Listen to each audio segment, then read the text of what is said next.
भाव भ्रमर की कथा श्रृंखला में आपका स्वागत है। प्रस्तुत है पुरुषोत्तम चंद्र त्रिवेदी की लिखी कहानी पगली। मुसाफिर खाने में घूमने वाली पगली। लगभग हफ्ते भर से मैं उसे यहीं देख रहा हूँ। सांवला रंग, दरमियाना कद और लगभग 25-26 वर्ष की आयु। वैसे अभी भी उसके शरीर में लचक है, पाँव में गति है। तभी तो स्टेशन की कुली, हॉकर और चंद एक बाबू भी उसे अपनी निगाहों का केंद्र बनाए रखते हैं। सवेरे से रात के 1-2 बजे तक इधर से उधर घूमती है, नाचती गाती है, कभी चोटी गूंथती है, कभी जूड़ा बनाती है और बीच बीच में उसका संगीत भी चलता रहता है। गाड़ी पकड़ने के लिए उतावला मुसाफिर भी एक बार उस पगली पर दृष्टि डाले बिना लौटना शायद पसंद नहीं करता। रात के 11:30 बजे हैं। मैं भी ड्यूटी पर आया हूँ। बुकिंग ऑफिस के बाहर अच्छी खासी भीड़ है। मुझे लग रहा है कहीं हंगामा न मच जाए। उत्सुकतावश भीड़ की तरफ बढ़ता हूँ। सफेद यूनिफॉर्म में रेल के बाबू को अपनी तरफ आते देखकर कुछ गांव वाले मुसाफिर अदब से एक तरफ हटकर रास्ता देने लगते हैं। मैं पल भर में मौके पर पहुंच गया हूँ। देखता हूँ एक औरत बौखला रही है, हाथ में जूता पकड़े हुए भद्दी भद्दी गालियां दे रही है। मैं सख्ती से पूछता हूँ, क्या बात है, यह मजमा क्यों लगा रखा है? एक कुली कहता है, अरे बाबूजी, इस औरत का मीमो काट कर इसे हवालात भेज दो। ये पगली है, इसने अंसारी को जूता मार दिया है। बहुत बुरी पगली है साहब ये। मैं उस पगली की ओर उन्मुख होकर पूछता हूँ, क्या बात है, क्यों मारा तुमने जूता? क्रोध से उसका मुंह तमतमा रहा है। माथे पर कुछ पसीने की बूंदें आ गई हैं। तेवर बदले हुए हैं। आग्नेय नेत्रों से मुझे देखकर वो कहती है, अरे बाबू, मैंने तो इसे सिर्फ जूता ही मारा, क्या करूं? पिस्तौल न हुई वरना इसे गोली मार देती। तू जानता है क्या किया इसने? नोट दिखाता था मुझको, जैसे मैं मरी जाती थी इसके नोटों को देखे बिना। दिन भर सिर पर सामान लादे इधर उधर मारे मारे फिरते हैं और शाम को बड़े नोट वाले बन जाते हैं ये। मैंने सब लोगों से कहा, एकदम से भीड़ हटा दो, सब अपना अपना काम करो। वो तो पगली है, क्या तुम भी सब पागल हो गए हो? उसे छेड़ोगे तो वो गाली नहीं देगी क्या, तुम्हारी पूजा करेगी? मैं उसे अपने काउंटर से आवाज़ देता हूँ, ए पगली, सुनो। वो सुन लेती है, मेरे काउंटर की तरफ बढ़ती है और हंसकर कहती है, पगली तो पूरी दुनिया है बाबू। मुझे पुकारना है तो रुक्मणी कहो, रुक्मणी। शाम की रुक्मणी नहीं, मैं तो अपने सुदेश बाबू की रुक्मणी हूँ। देखो, यहाँ मत फिरो। सामने मसूरी एक्सप्रेस खड़ी है, उसमें बैठकर दिल्ली चली जाओ। तुम्हें कोई कुछ न कहेगा। टीटी बाबू को मैं बोल दूंगा। ना बाबू ना, मैं भला क्यों गाड़ी में बैठूं? क्या मर जाना है मुझको? तेरी गाड़ी का कोई भरोसा भी है? रोज तो टकरा रही हैं। मैं तो हवाई जहाज में भी नहीं बैठूंगी। अब तो वे भी गिर जाते हैं, एकदम बिल्कुल आसमान से ठीक नीचे जमीन पर। आदमी की लाश का भी पता नहीं लगता। अरे बाबू, मैं तो रॉकेट में बैठकर जाऊंगी। तुझे तो कुछ खबर भी नहीं है। तेरी छक छक भग भग करती घिसटती पिसटती रेलगाड़ी का जमाना अब चला गया है। इस्तीफा दे दे तू भी अब रेल की सेवा को। अब तो रॉकेट का जमाना है बाबू। मैं तो रॉकेट में बैठूंगी, तुझे भी बिठाऊंगी। बैठेगा रॉकेट में? मेरा मन जैसे स्वतः ही अपने आप से प्रश्न कर रहा था, क्या ये वाकई में पागल है? रेल के एक्सीडेंटों का इसे भान है, विमान दुर्घटनाओं का इसे ज्ञान है, रॉकेट को ये जानती है, फिर भला पागल कैसे है ये? पगली को दिमाग से हटाकर मैं काम पर लग जाता हूँ। अब 3 घंटे तक मेरे पास कोई काम नहीं। आराम की सांस लेता हूँ। मेरे बगल के काउंटर से सेठी साहब पुकारते हैं, अविनाश बाबू, क्या कह रही थी पगली? बड़ी हंस हंस कर बातें हो रही थी, खैरियत तो है? और फिर मेरे दिमाग में वही पगली घूम जाती है। मैं सेठी से कहता हूँ, यार, मुझे तो वो बिल्कुल पागल नहीं लगती। बड़े तेज जवाब देती है। अच्छा, कहाँ चली गई अब? नजर आए तो फिर बुलाना, जरा मनोरंजन हो जाए। मेरी भी 6 डाउन बस जाने ही वाली है, सेठी मुझसे कहता है। मैं काउंटर की खिड़की से उसे मुसाफिर खाने की भीड़ भाड़ के बीच खोज रहा हूँ। वो मुझे नजर आ गई है। उस किनारे की बेंच पर बैठी हुई जूड़ा मार रही है। मैं हाथ के इशारे से उसे बुलाता हूँ। वो ध्यान नहीं देती। मुंह से आवाज़ देना चाहता हूँ, पगली, लेकिन आवाज़ गले में ही रुक जाती है। मुझे ध्यान आ जाता है। मैं उससे पुकारता हूँ, रुक्मणी। वो चौंक कर मेरी तरफ देखती है, हंसती है और मंथर गति से धीरे धीरे मेरे काउंटर पर आ जाती है। सेठी भी उठकर मेरे पास आ जाता है। बड़े अंदाज से बालों को एक झटका देकर मुझसे पूछती है, क्यों बुलाया रे बाबू मुझको? सेठी कहता है, रात के 2 बजने वाले हैं, अभी तक इधर उधर फिर रही है। क्या रखा है इस मुसाफिर खाने में? जाकर कहीं पड़ी रहे। अरे बाबू, अगर रात को जागूं नहीं, हंसूं नहीं, रोऊं नहीं, गाली गलौज न करूं और लड़ाई झगड़ा न करूं तो मुझे पागल कौन कहेगा? मैं तो पगली हूं बाबू, पगली। मैं कहता हूं, लेकिन मुझे लगता है कि तू जरा भी पागल नहीं। सब समझती है और सब जानती है। यही तो समझ में नहीं आता कि तुझे पागल ही कहलाना क्यों पसंद है। वो हंस उठती है, एकदम खिलखिलाकर। फिर अचानक मायूस होकर कहती है, तू गलत कहता है बाबू। तेरी दुनिया का हर आदमी मुझे पागल कहता है। आज से नहीं, बचपन से। जब मैं 3 साल की थी तभी परिचित हो गई थी इस शब्द से। सुनेगा मेरी इस पागलपन की कहानी को?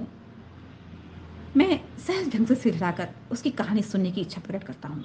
वो कहना शुरू करती है, मैं गरीब माँ बाप के घर पैदा हुई। बाप मुंशी के जंगलों में लकड़ी काटता, माँ मुंशी के घर में झाड़ू लगाती और चौका चूल्हा करती। एक दिन मुंशी के बच्चे के हाथ में चाबी से दौड़ने वाली मोटर देखकर मैं मचल उठी थी। माँ के आगे रो रो कर मैंने कहा था, माँ मुझे भी दौड़ने वाली मोटर चाहिए। माँ ने डांट टपकर मुझे चुप करा दिया। फिर एकाएक मेरे सिर पर हाथ रखकर स्नेह से कहा, पगली कहीं की, हम भला 2-3 रुपए की मोटर कहाँ से खरीद सकते हैं? तब मैं सिर्फ 3 साल की थी। अनजाने ही मेरे अपरिपक्व मस्तिष्क में सवाल उपजा था, क्या चाबी वाली मोटर की कामना मेरे पागलपन की द्योतक है? समय गुजरा। माँ का स्नेहमय हाथ सिर पर से उठ गया। माँ की जगह मुंशी के घर अब झाड़ू चौका मैं करने लगी। और एक दिन मुंशी के लड़के को तरह तरह की रंगीन किताबों के पन्ने उलटते देखकर मेरे मन में भी एक अभिलाषा उपजी थी। घर आकर बापू के आगे मचल उठी थी, मैं भी किताबें पढ़ूंगी बापू, स्कूल भी जाऊंगी मैं। बापू मेरी ओर निर्विकार भाव से देखता रह गया था। फिर हंसकर बोला था, पगली कहीं की। तब मैंने दोबारा इस शब्द को सुना था। उस समय मेरी आयु 8 साल की हो गई होगी।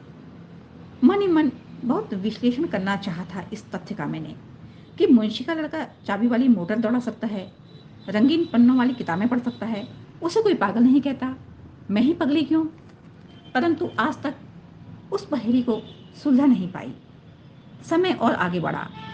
एक दिन लकड़ी काटते काटते दरख्त से गिरकर मेरा बापू भी मुझसे दूर चला गया। मैं उस दिन खूब रोई। चारों तरफ जहां भी मेरी नजर जाती मैं अपने आप को अकेला पाती। कोई भी तो मेरा नहीं था इतने बड़े संसार में। मेरी रुलाई फूटती रही। एकाएक उस दिन फिर सुना मैंने इस शब्द को। मुंशी धर्मचंद मेरे सिर पर हाथ फेरकर मुझसे कह रहे थे, पगली कहीं की, भला कोई रोता है इतना? जो चला गया वो इन आंसुओं से वापस आ सकता है क्या? चल उठकर आंसू पोंछ और कुछ खा पी ले। तब मैं 13वां साल पार कर रही थी।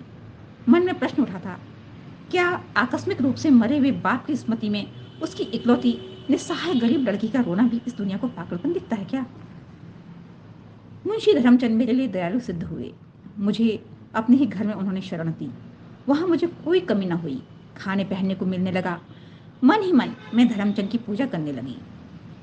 मुंशी जी भी मुझे स्नेह करते। मैं ही उनका हुक्का भरती, चाय ले जाती, जूता पालिश करती। कभी कभी मेरे गालों पर हल्की सी चपत मारकर कहती, अब तो तेरा मन लग गया है ना? और मैं शर्मा कर वहां से भाग जाती थी। एक दिन मेरी यह धारणा एकदम नष्ट हो गई। मुंशी जी ने चाय की प्याली पकड़ते पकड़ते मेरी कलाई बहुत जोर से पकड़ ली। मुझे अपनी गोद में धकेलकर मेरे बालों को सहलाने लगे। मैंने साफ साफ उनकी आंखों में पाश्विक वासना की भूख देखी। अब मैं बहुत सावधान रहने लगी थी मुंशी जी से। जिंदगी का वह विषाक्त दिन भी आ गया। उस दिन घर में कोई नहीं था। घर का सारा काम निपटाती रही थी 11 बजे तक। मुझे थोड़ा सा बुखार भी आ रहा था। निढाल होकर बिना कुछ खाए पिए मैं जाकर बिस्तर पर पड़ गई और पड़ते ही मेरी आंखें मुड़ने लगी और मैं गहरी नींद में सो गई। एकाएक मैं चौंक गई। मुझे लगा जैसे कुछ मेरे शरीर पर रेंग रहा है। मैं जल्दी ही उठ पड़ी चारपाई से। देखती हूँ सामने मुंशी धर्मचंद खड़ा है। अचानक अपने आप पर मेरी नजरें गई। मुझे लगा मैं धरती में समा जाऊंगी। अचानक वो एक बर्बर पशु की तरह मुझ पर टूट पड़ा। मैं तिलमिला उठी। सामने कांच का जग रखा था, वही उठाकर मैंने उसके सिर पर दे मारा। उसकी पगड़ी सिर से छिटक गई। इधर उधर लहू की बूंदें गिरी। मैं शीघ्रता से झपटी। अपने नग्न शरीर को मैंने उस पगड़ी से ही लपेट लिया था और कमरे से बाहर भाग गई। दूसरा कमरा पार किया और कुछ क्षणों में मकान छोड़कर भाग चली। और उसी दिन फिर शब्द मैंने सुना, पगली। मेरा चैन समाप्त हो गया। मैं मन ही मन उस शहर को छोड़कर भाग निकलने के अवसर की प्रतीक्षा करने लगी। भाग्य से एक दिन मैं अपना अनिश्चित भविष्य लेकर निकल पड़ी। किसी तरह स्टेशन पहुंची। मुझे मालूम नहीं था कौन सी गाड़ी है, कौन सा डिब्बा है, गाड़ी ने कहाँ जाना है। बस मैं तो एक झटके से चलती गाड़ी के एक डिब्बे में घुस गई। मेरा दम फूल रहा था, मैं हाँफ रही थी। एकाएक किसी ने मेरा ध्यान तोड़ा। यहाँ कैसे आ गई? ये तो फर्स्ट क्लास है। मैंने देखा एक सफ़ेद खद्दर के वस्त्रों से सुसज्जित व्यक्ति कोई रिसाला उलटता पलटता मुझे टोक रहा है।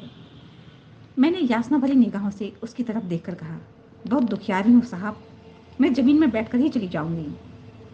आंखों से धूप का चश्मा उतारकर गौर से उन्होंने मेरी तरफ देखा और फिर पूछा, कहाँ जाना है? अनमनी सी होकर मैं बोली, मेरा तो कोई ठिकाना ही नहीं, मुझे तो कुछ मालूम भी नहीं, ये गाड़ी किधर जाएगी? वो मेरा निरीक्षण करते रहे। बोले, ये गाड़ी कलकत्ता जा रही है। अजीब बात है, कोई पता या तेरा कोई ठिकाना नहीं, फिर भी तू गाड़ी में बैठ गई। मैं प्यास से व्याकुल होकर पूछती हूँ, बाबूजी यहाँ पानी मिलेगा? बड़ी भूख लगी है। वो मुझे बैठने को कहते हैं। मैं ज़मीन पर बैठ जाती हूँ। वो हंस उठते हैं। वहाँ ज़मीन पर नहीं, यहाँ सीट पर बैठो, मेरे पास। सारा डिब्बा खाली पड़ा है। फिर पानी की बोतल मुझे देते हैं।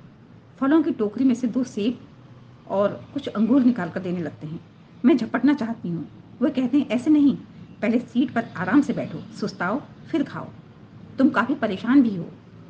मैं सहमते सहमते उसकी गुदगुदी सीट पर बैठ जाती हूँ। पानी पीती हूँ, 1-2 नहीं, पूरे 3 गिलास।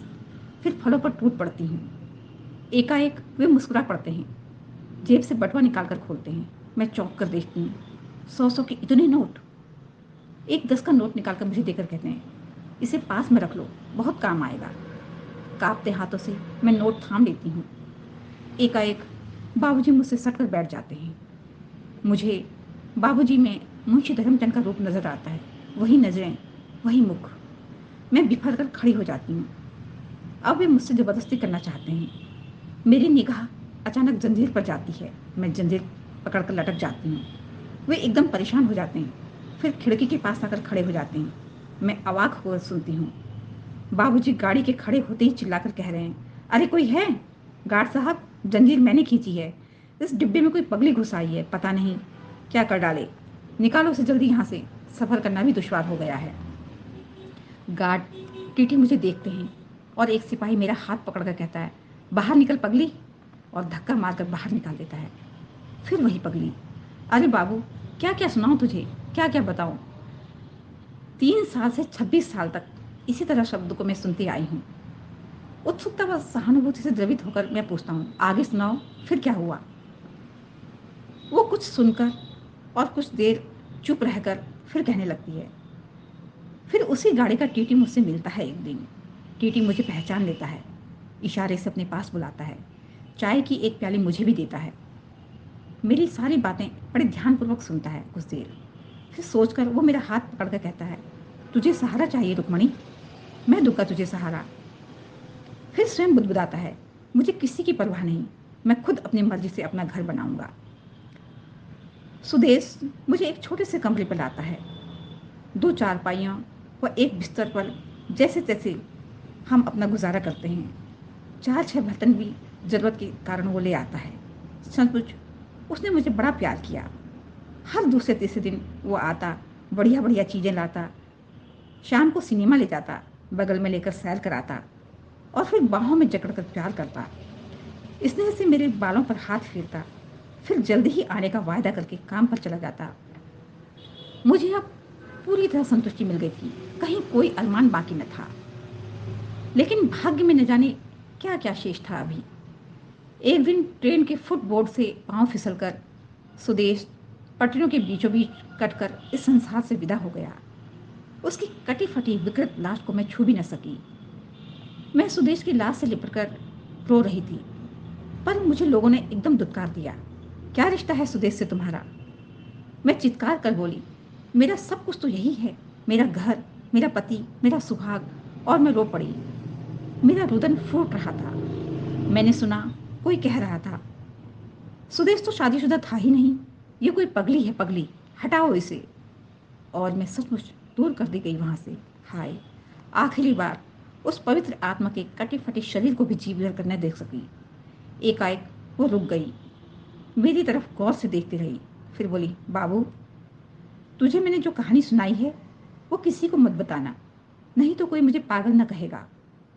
सेठी कह रहा था, यार आज इस पगली ने अच्छा टाइम पास कर दिया। और मैं अन्य मनस्क सा सेठी के समर्थन में कहता हुआ न जाने किस सोच में पड़ गया हूँ। धन्यवाद।